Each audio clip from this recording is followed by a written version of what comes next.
There we go. Good evening. I hope everybody is doing well.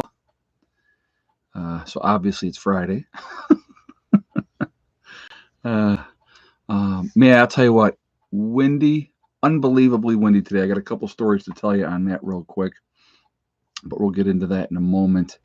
I just want to remind everybody before we get started, we've been on a nice run with no interruptions with the stream. So hopefully that continues. So what we're gonna, if we do have any interruptions with the stream, I will get right back on as soon as I possibly can. You may or may not get notification that I'm back on, so you definitely have to check. But I'll normally get right back on as soon as possible. Okay. Also, I want to always remind everybody that we like to do a family-friendly oriented channel here.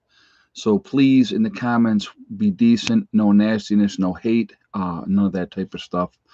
If you can't abide by those rules, then those people that you see lit up in blue will boot you out of here because we're just not going to tolerate it. It's unnecessary, so we're not going to even deal with that. Okay, so all right, so obviously I had to have a title. I do want to talk about the situation in Ohio where they're monitoring 42 people for the Ebola. So we're going to get into that in a little while. There's obviously other things that I wanted to address as well. And so we're going to get into those as well. I want to do another situation with the Suez Canal situation. Okay. And people are saying that it was done intentionally. They're saying if you look at the patterns of stuff, it was done intentionally. Now, there is talk, and again, like I said, what I'm about to say is absolute speculation. There's been no proof that this is what happened, but it could be an answer to the question. Okay, so there is talk that there was a targeted like EMP or a takeover of the controls of the ship through a hacking job. Okay, and that's what caused the ship to zigzag the way it did and then end up going aground. I personally, they were saying that it was high winds. Obviously, that could be an excuse. You know what I mean? Just so that they don't have to come out in the public and say, our systems were hacked and they ran the ship. Somebody ran the ship aground on purpose. Okay, is that a possibility? Could that happen? Absolutely, that could happen because again, a terrorist or a terrorist group of people are trying to disrupt stuff. They're trying to disrupt trade. They're trying to make things more difficult for people. So, and again, it's an enormous ship. You're talking 1,300 feet long, 150 feet wide, I think they said, and it's 200 more than 200,000 tons. That's empty. So that's not even with a full cargo. So it's one of the biggest ships that they have out there. So obviously, is there a possibility that it was hacked? Absolutely. Okay. And so it's easy to sit here and say, oh, it was this, oh, it was that, it definitely was this, it definitely was that.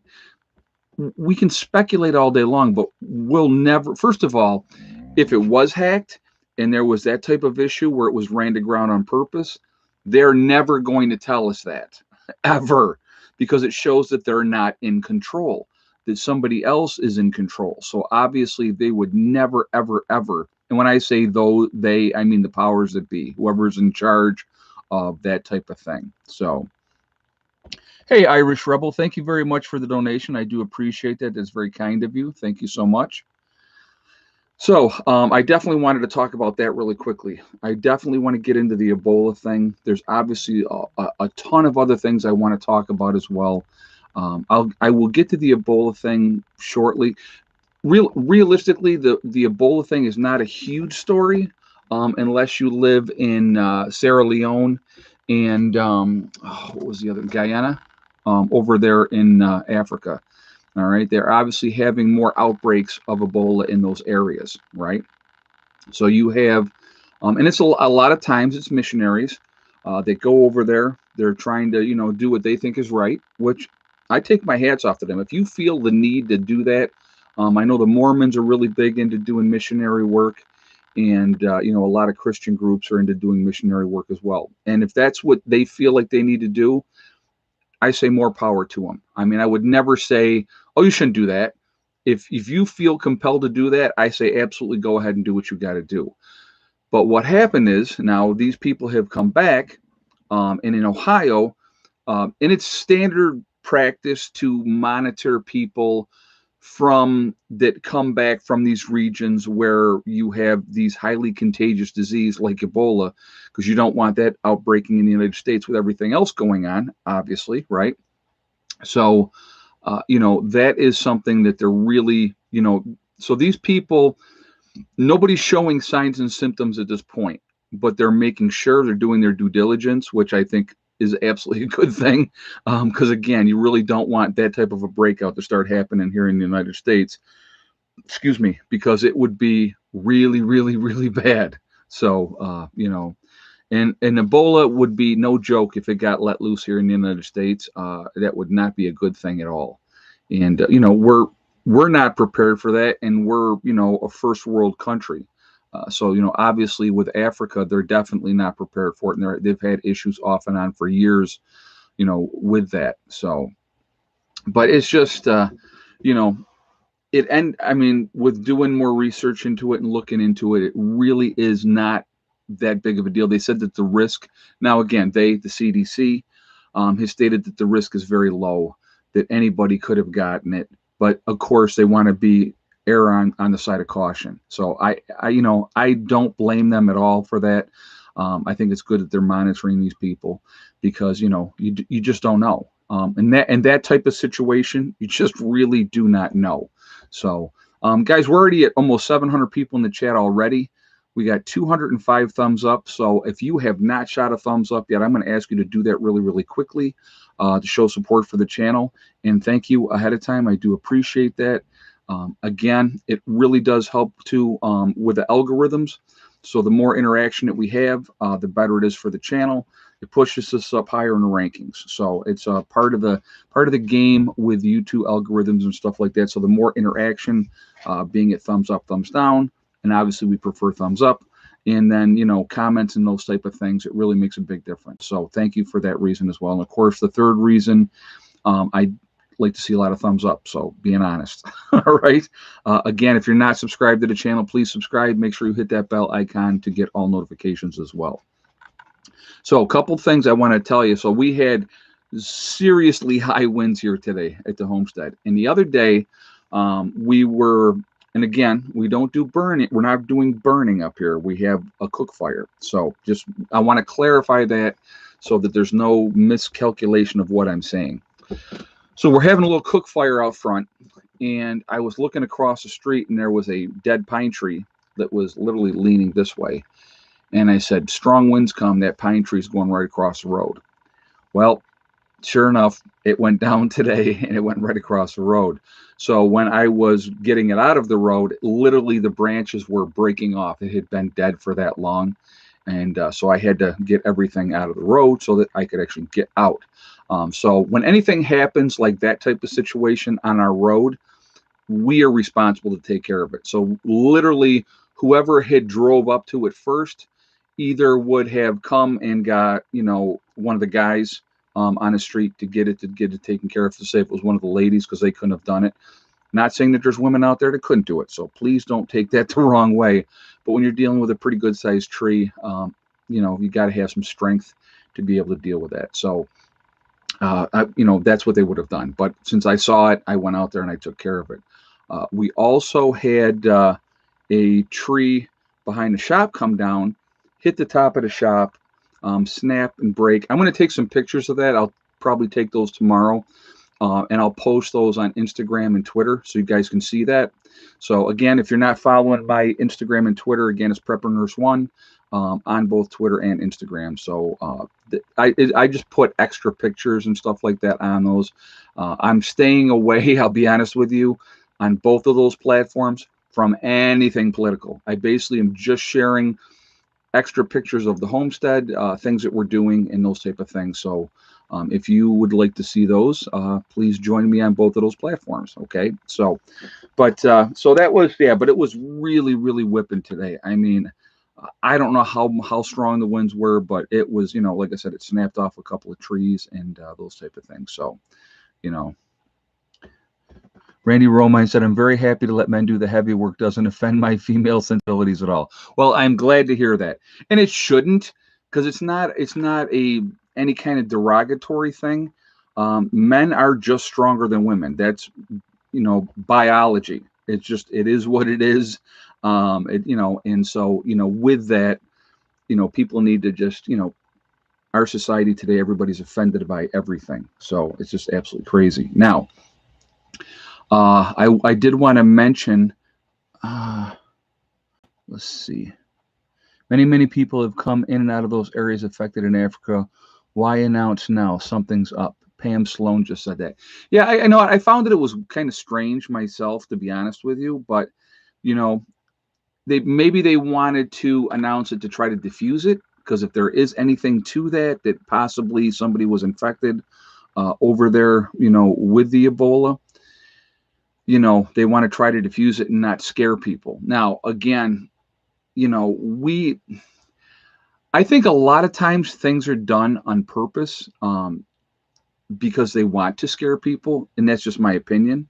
I think a lot of times you look if you look back to last year, and I started talking about the V, right, and what was going on and everything like that, and it was like I could not believe that they did not immediately stop all travel from China. I couldn't believe it.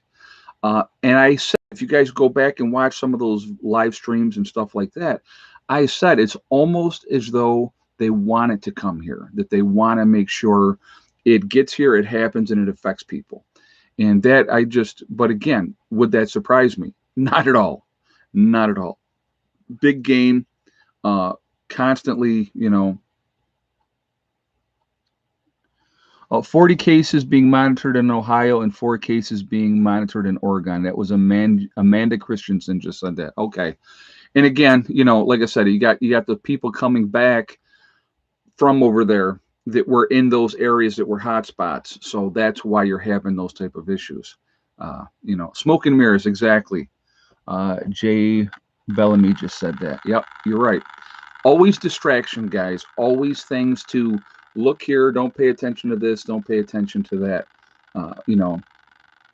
Definitely that happens constantly. Now, I did want to mention what happened. We had all these tornadoes that went down in Alabama, Mississippi, and Georgia.